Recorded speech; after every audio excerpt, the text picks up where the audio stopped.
Olá, tudo bem? Eu sou a professora Débora Lívia e hoje eu quero conversar com você que fará a prova da Polícia Penal, banca no CEP, muito provavelmente, certo? Tendo em vista o histórico que já temos referente a esta banca.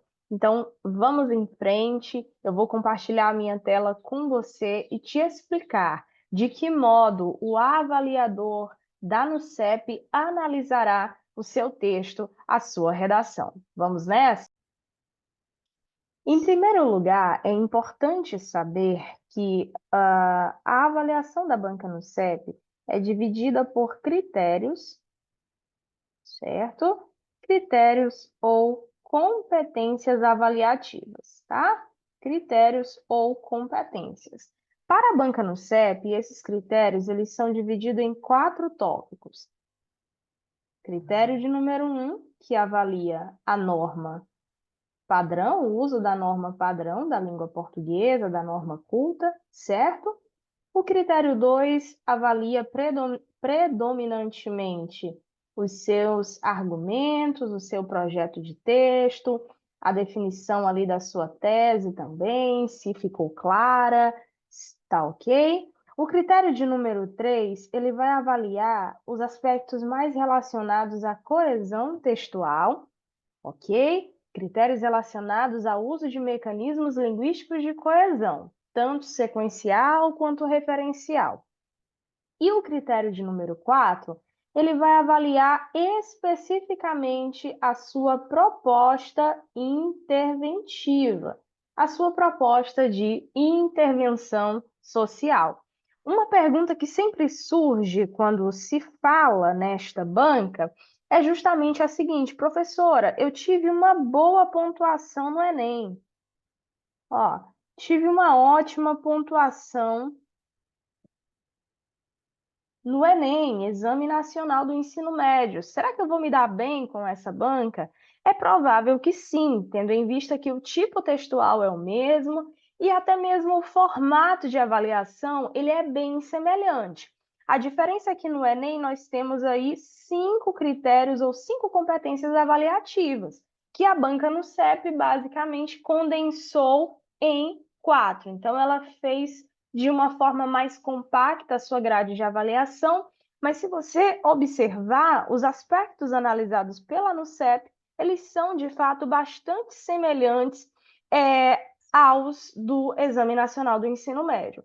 Aqui, nesse critério 2, é como se o NUCEP ele estivesse unido às competências 2 e 3 do Enem, certo? Então, a grande questão é que eles avaliam tanto o projeto de texto quanto o uso de repertório pertinente ao tema aqui no critério de número 2. Uma outra informação relevante sobre essa questão é que recentemente houve uma atualização nos editais do NUCEP. E agora a banca passou a quantificar, certo? Quantificar desvios, ok? Então, ela passou a estabelecer uma quantidade determinada de desvios por critério, de modo que cada quantidade é referente ou faz referência a uma pontuação em específico. Por que isso é importante? Porque ao receber a nota da sua redação, você precisa saber, você precisa analisar se realmente, verdadeiramente, a banca respeitou o que estava previsto no edital que rege o certame, certo? Outro ponto relevante, antes de passarmos ao edital, à análise do edital propriamente dita, outro ponto importante é a pontuação em cada critério avaliativo. O critério 1 do NUCEP, ele geralmente vai de 0 a 5 pontos, ok? Então, no critério 1, você tem aqui essa noção de que ele vai de 0 a 5 pontos. O critério 2, pessoal, ele tem uma diferença. Ele vai de 1 a 5 pontos. Então, tecnicamente, pelo edital, você já começa a prova com um ponto, né? Já começa e já não começa do zero. Só vai zerar em casos extremos, casos de fuga ao tema, casos de desenho na folha definitiva, do texto escrito com uma caneta de cor azul, por exemplo, quando o edital diz que deve ser preta, ou um texto escrito a lápis. Então, nesses casos, é zero. Mas se você segue direitinho a temática proposta, você já tem um ponto, porque o critério 2 ele começa, a pontuação do critério 2 ela começa a partir de um ponto conforme o edital. E aí, no processo de elaboração de recursos, eu já encontrei, por exemplo, vários casos em que a banca no CEP deu menos de 1 na C2. Casos estes nos quais a reversão da nota ela foi bem tranquila. Tá? É algo que, inclusive, o próprio candidato às vezes não tem condição financeira de arcar com esse valor, então ele mesmo pode fazer o recurso indicando, olha, o edital diz que deve ser de tal modo, o edital diz que esse critério ele vai de 1 a 5 e não de 0 a 5. Então, uma nota menor que 1 nesse critério aqui, ó, nesse critério aqui é inadmissível, tá bom? Os critérios, tanto de coesão quanto que avalia a proposta interventiva, gente, ele vai de 0 a 5 e aqui embaixo 0 a 5 também, tá certo? Só lembrando que aqui na proposta interventiva nós vamos ter a necessidade, deixa eu puxar uma setinha aqui para a gente ir organizando. Aqui na proposta interventiva, nós vamos precisar apresentar exatamente 5 elementos de intervenção. 5 elementos de intervenção. Mais à frente eu vou te falar quais são eles, tá bom? Então, você que está por aqui, conhecendo agora o nosso canal, deixa eu aproveitar essa pausa para te pedir. Deixa o like, se inscreve, ajude e dê apoio ao nosso trabalho, tá ok? Vamos lá, então. Então, mais à frente eu vou te falar quais são esses 5 elementos. O importante nesse momento é saber que cada elemento vale exatamente um ponto. Então, a correção da tua conclusão na prova da Polícia Penal, ela é muito, como é que eu posso falar? Checklist. Tem elemento tal? Tem, um ponto. Tem 2 elementos? 2 pontos. Tem 3? 3 pontos. E assim sucessivamente.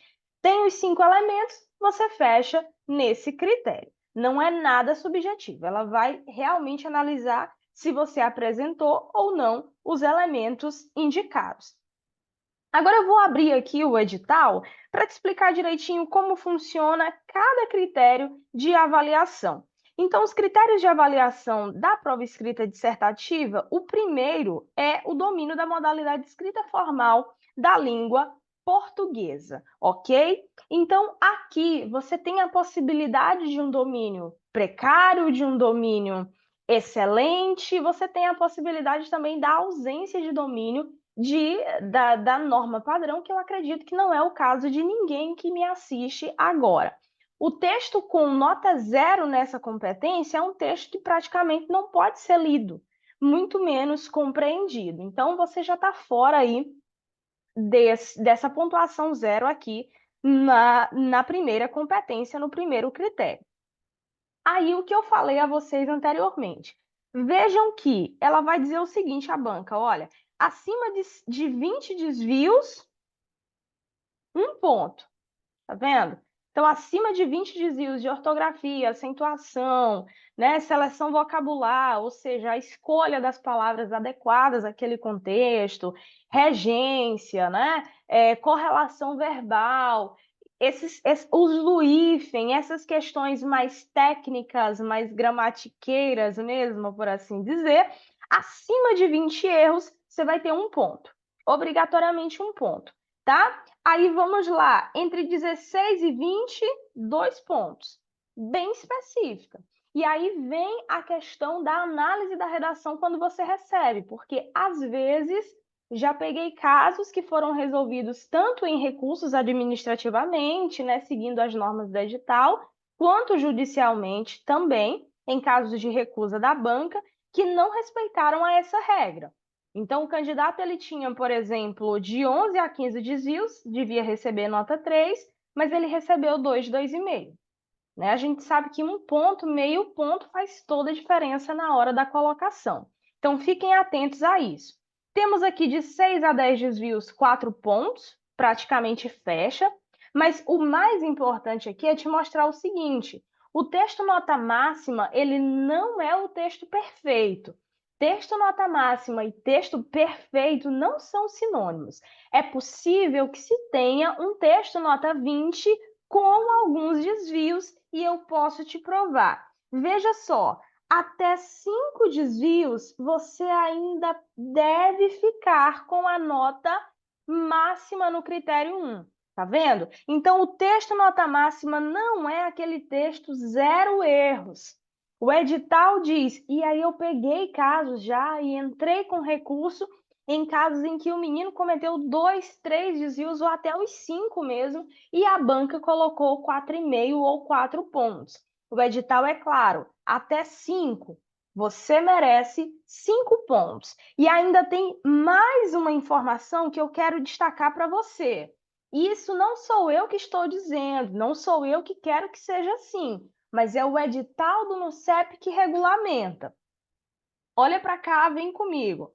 Veja só, em caso de recorrência, o que é isso, gente? Recorrência. Ora, recorrência é a mesma coisa de repetição. Recorrência de quê? De uma mesma palavra, veja, mesma palavra, mesmo desvio de ortografia ou de acentuação, deve ser contabilizado como um desvio.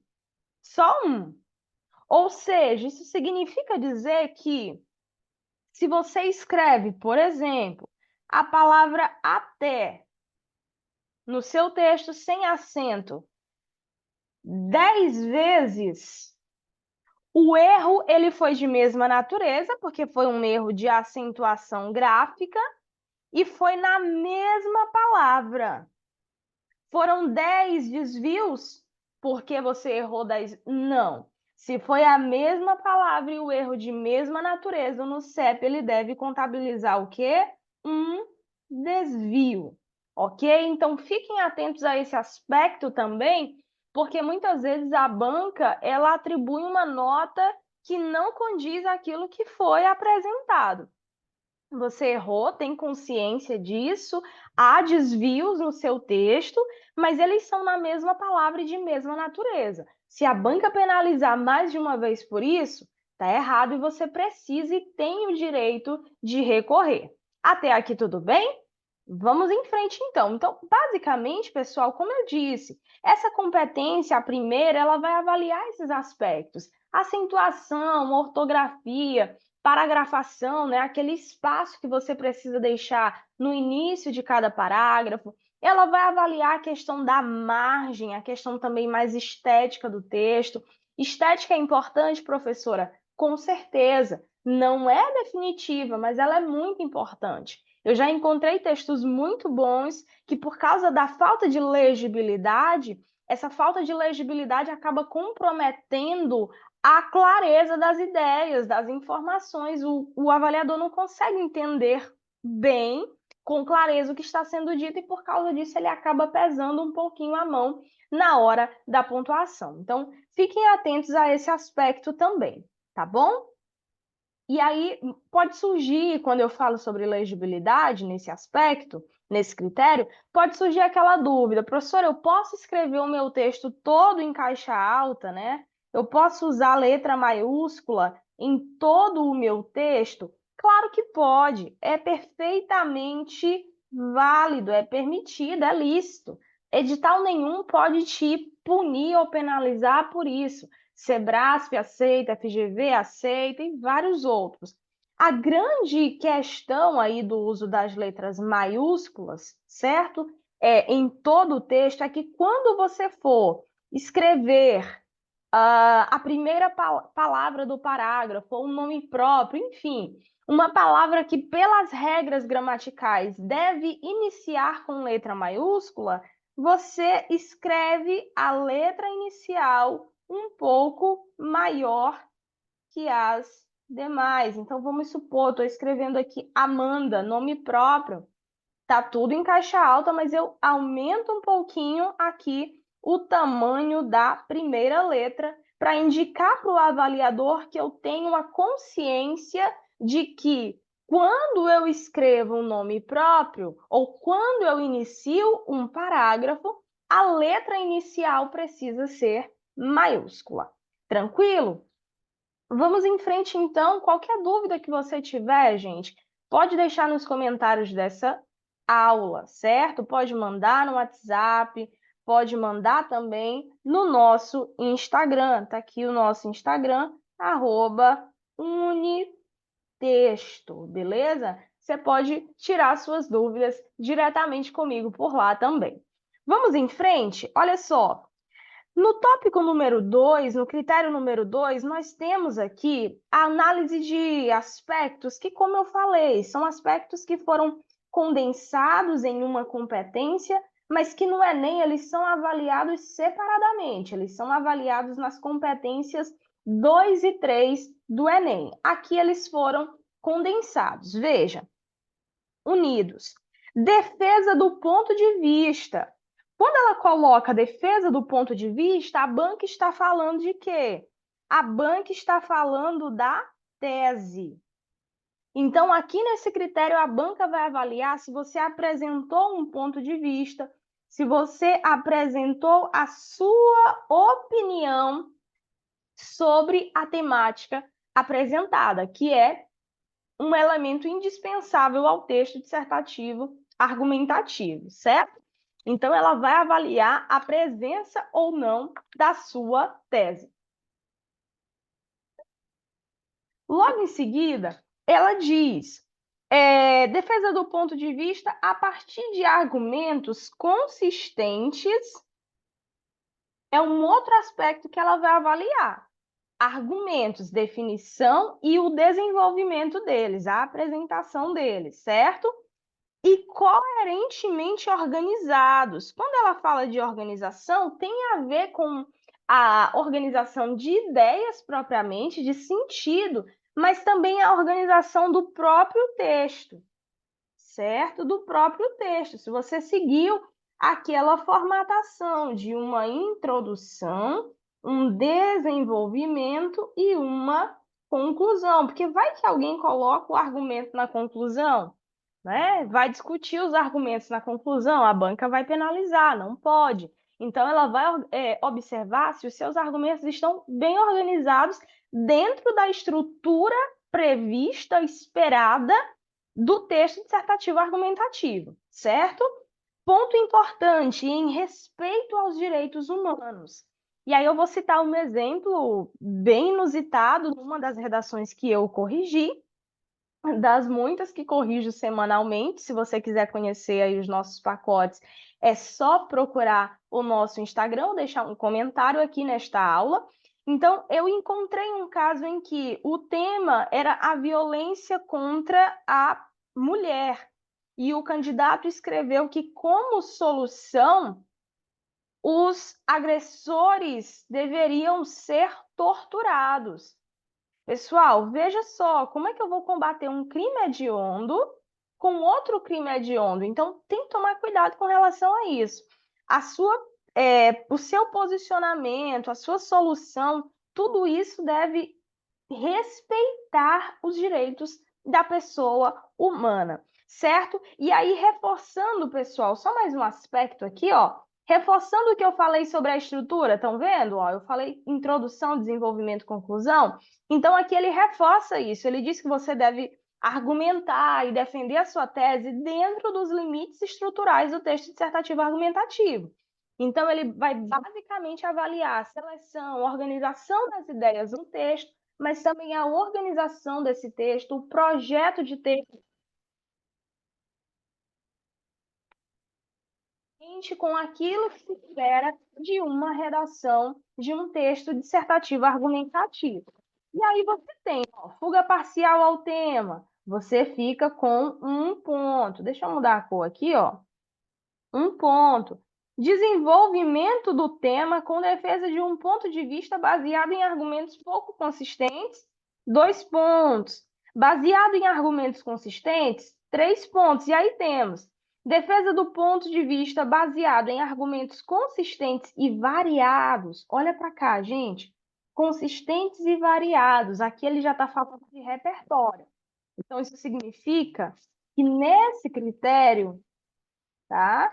Nesse critério serão avaliados os repertórios que você vai usar.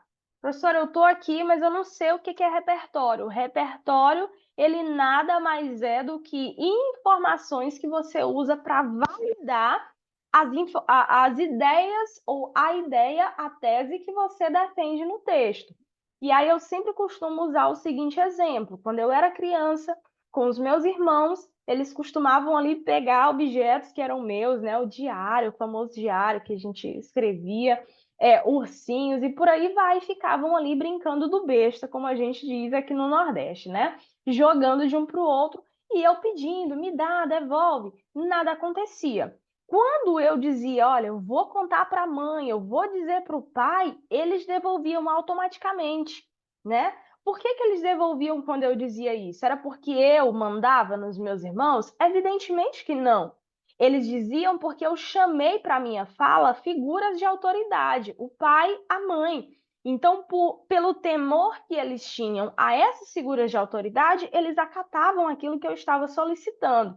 Da mesma forma, como diz um autor, a língua copia a vida, né? Então, o meu texto ele passa a ser mais, digamos assim, respeitado, considerado, ele passa a ser legitimado quando eu chamo para o meu texto essas figuras de autoridade, essas falas de autoridade ou exemplos que comprovem e validem, deem embasamento àquilo que eu estou defendendo.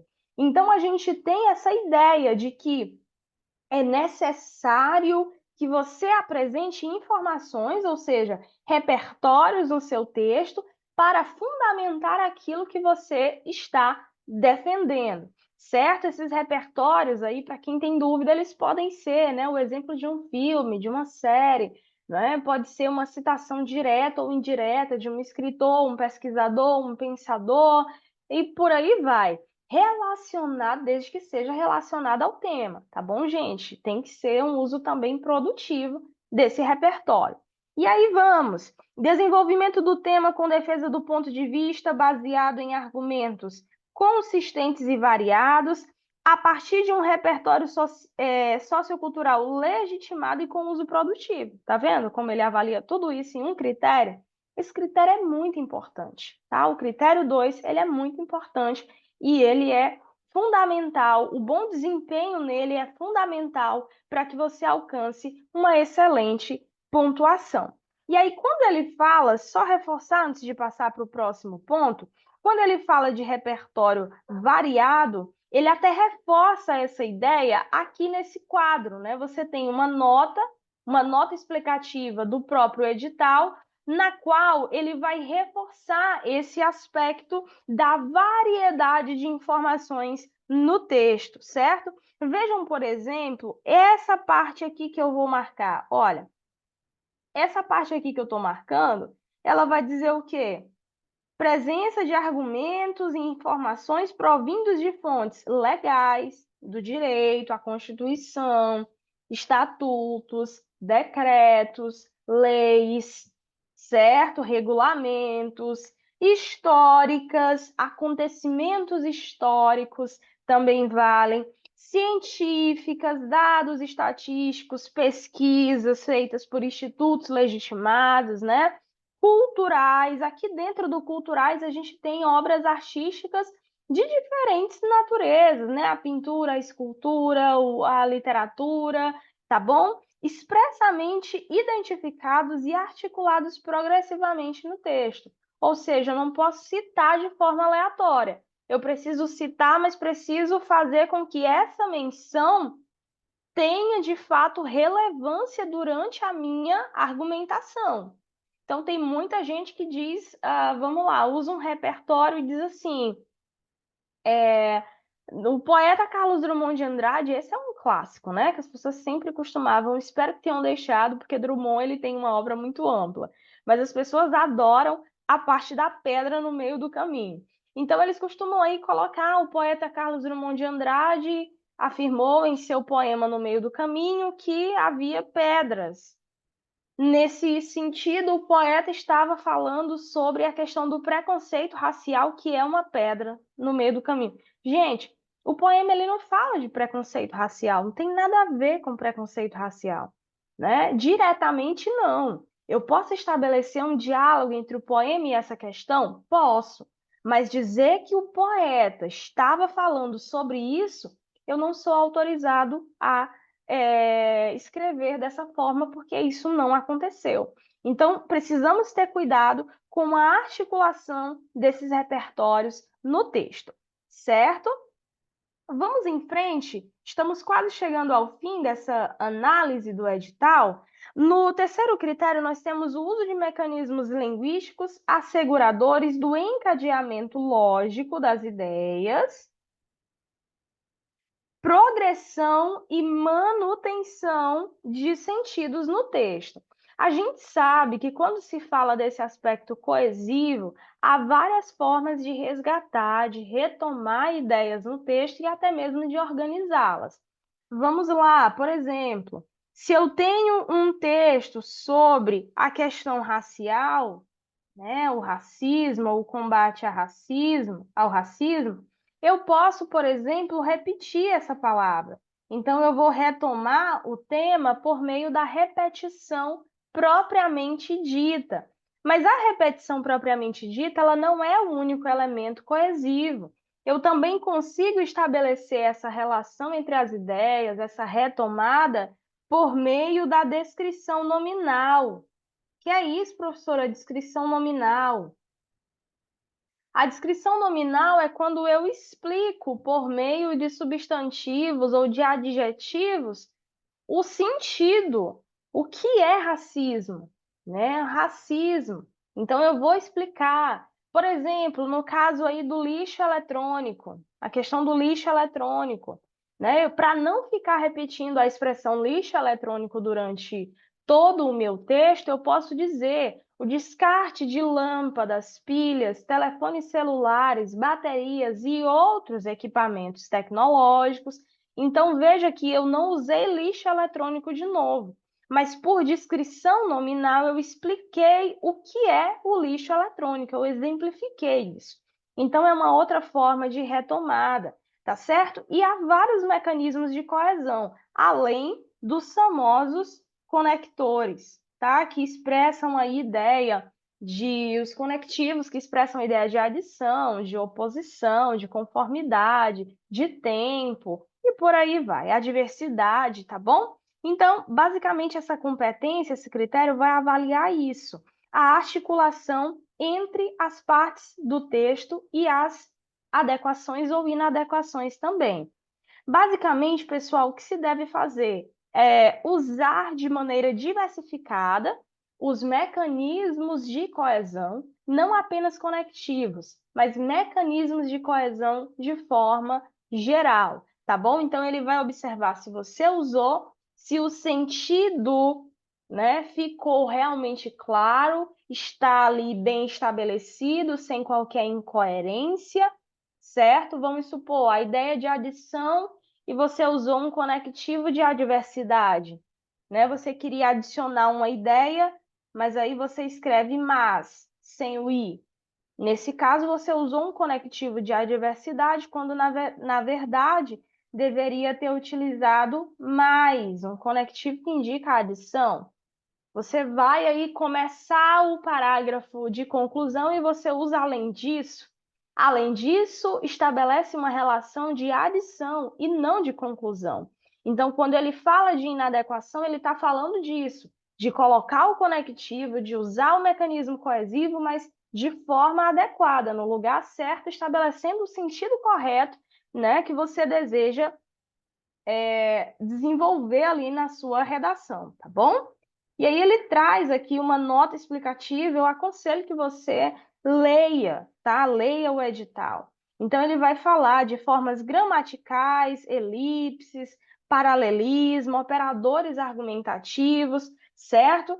Tudo isso será avaliado aqui. E aí, só lembrando de um aspecto importante que eu salientei lá no primeiro tópico e vou destacar aqui também.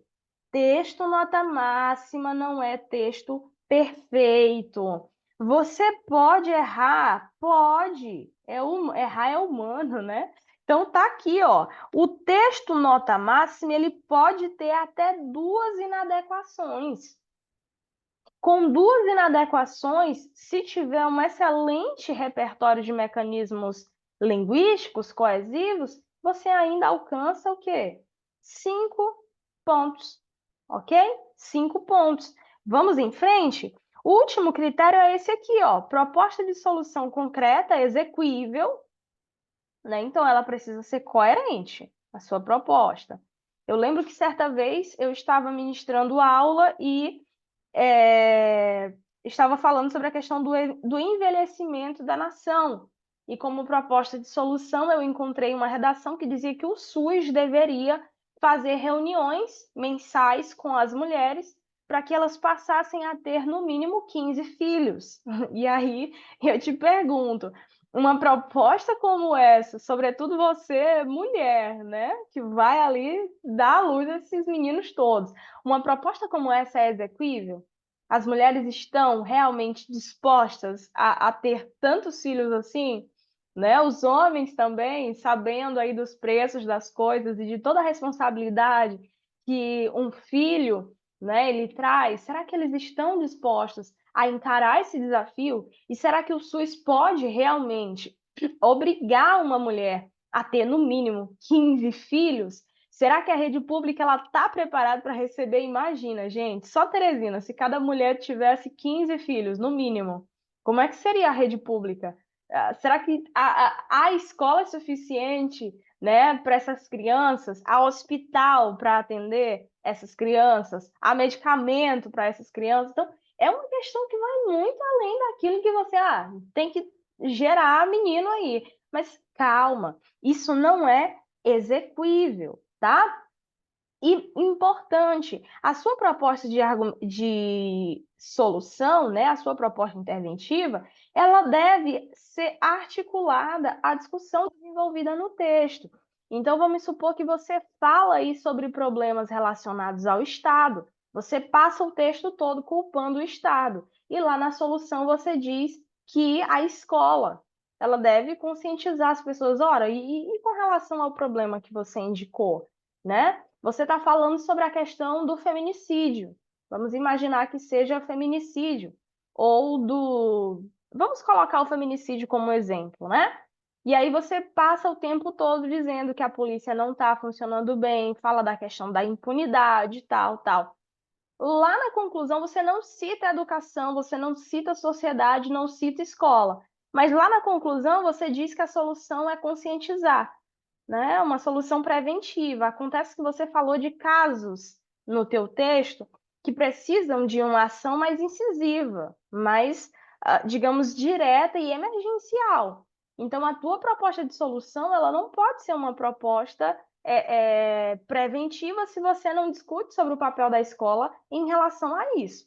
Precisa ser uma proposta mais ativa realmente para a resolução do problema, para o combate mesmo ao feminicídio, tá certo? Então, é necessário analisar se a proposta de intervenção está articulada realmente à discussão que você propôs, tá? E aí observa o que eu falei lá no comecinho da aula.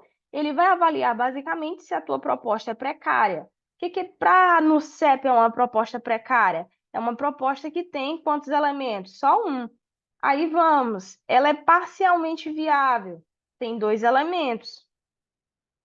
Ela é viável, vai lá, 3 elementos. Ela é plenamente viável ou ela é exequível? Nesse caso aqui, são propostas que apresentam, respectivamente, 4 e 5 elementos. E aí, como eu disse, tem um elemento, você tira um ponto. Tem 2 elementos, 2 pontos. E assim sucessivamente. Se apresentou os 5 elementos, 5 pontos. E aí eu vou fechar te dizendo quais são esses elementos que o NUCEP solicita. O primeiro elemento é o agente, Quem vai resolver o problema? Segundo elemento é a ação. O que que esse agente vai fazer? O terceiro elemento é o instrumento. Agora complicou, né? Como assim, professor, instrumento? Vamos supor que você coloque como agente a polícia militar.